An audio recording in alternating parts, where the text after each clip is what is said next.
Waalaikumsalam warahmatullahi wabarakatuh. Assalamualaikum. Buya mau nanya, ini kan tentang kebiasaan buruk yang diubah untuk menjadi kebiasaan baik. Saya tuh punya kebiasaan buruk, suka overthinking terhadap sesuatu yang belum terjadi. Jadi misalnya saya tiba-tiba diberhentiin kerja, saya tuh udah overthinking duluan, nanti saya dapat kerjaan nggak ya, nanti saya dapat ini nggak ya. Terus misalnya saya udah hampir nikah tapi nggak jadi, nanti saya dapat pengganti nggak ya, nanti ke depannya gimana ya. Jadi kebiasaan buruk saya tuh overthinking sebelum terjadi. Mohon arahannya Buya, bagaimana caranya untuk mengubah kebiasaan itu menjadi kebiasaan yang lebih baik. Terima kasih. Wassalamualaikum warahmatullahi wabarakatuh. Waalaikumsalam warahmatullahi wabarakatuh.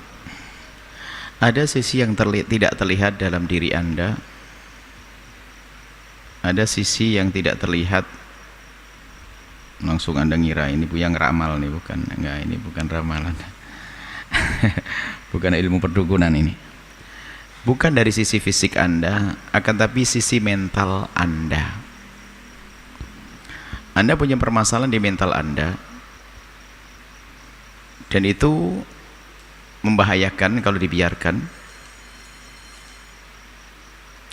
karena memikirkan sesuatu yang yang belum terjadi itu boleh dan sah saja, namanya waspada.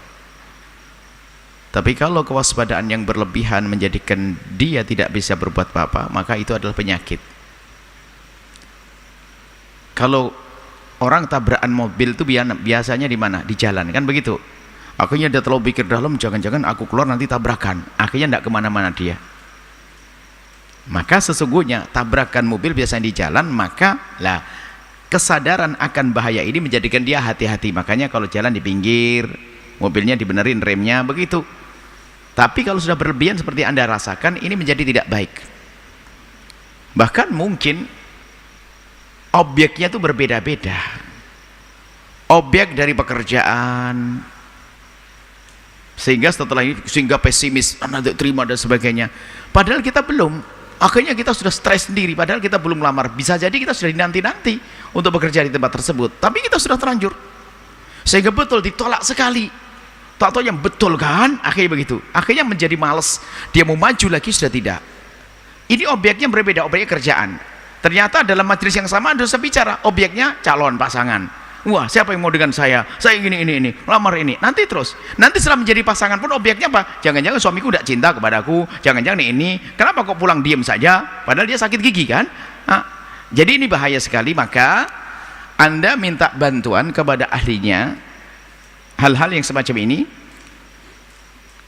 Anda perlu dikasih sayangi, karena bukan dicaci dan dimarah. Kalau orang punya permasalahan, dia permasalahan psikologinya, permasalahan mentalnya, dan bukan gila. Saya juga punya masalah psikologi, kadang-kadang saya juga marah tidak terkontrol, makanya harus belajar kan gitu ya. Kadang-kadang kita begitu, wajar, nama manusia itu jasad kita kulit koreng namanya, ya kan. Kalau di kulit namanya koreng, kalau di mata namanya belek, kan begitu ya, macam-macam.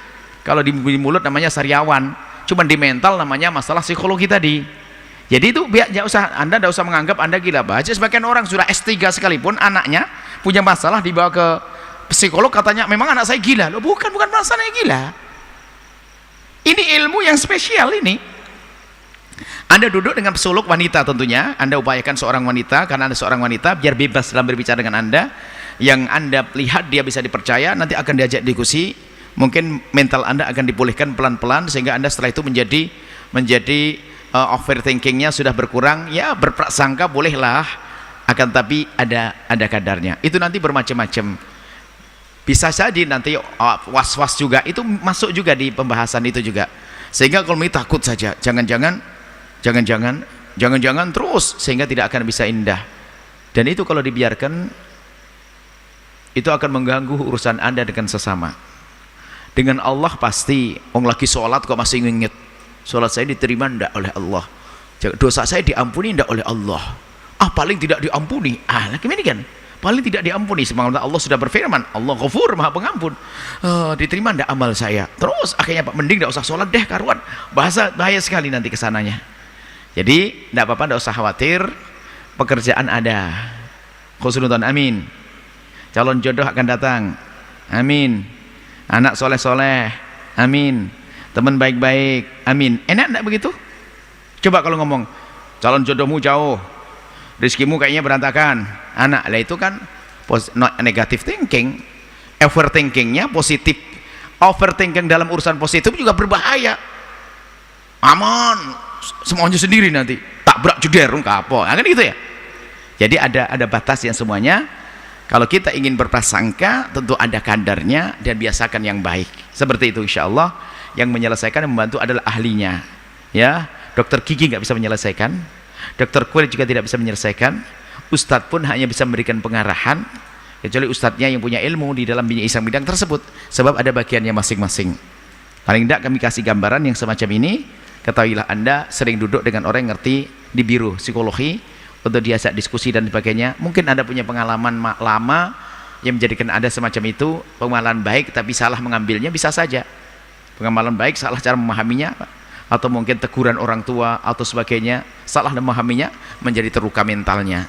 Dan kami sengaja sampaikan urusan masalah psikologi ini hari ini sangat penting, karena tingkat depresi, was-was dan sebagainya sangat tinggi di hari ini, sehingga banyak tiba-tiba di rumah tangga berantem dan sebagainya. Permasalahannya adalah bukan karena ada kebencian di dalam hatinya, akan tapi mereka tidak menyadari ada permasalahan di mentalnya, sehingga ada orang tiba-tiba mencaci, marah, ngomong sendiri dan seterusnya.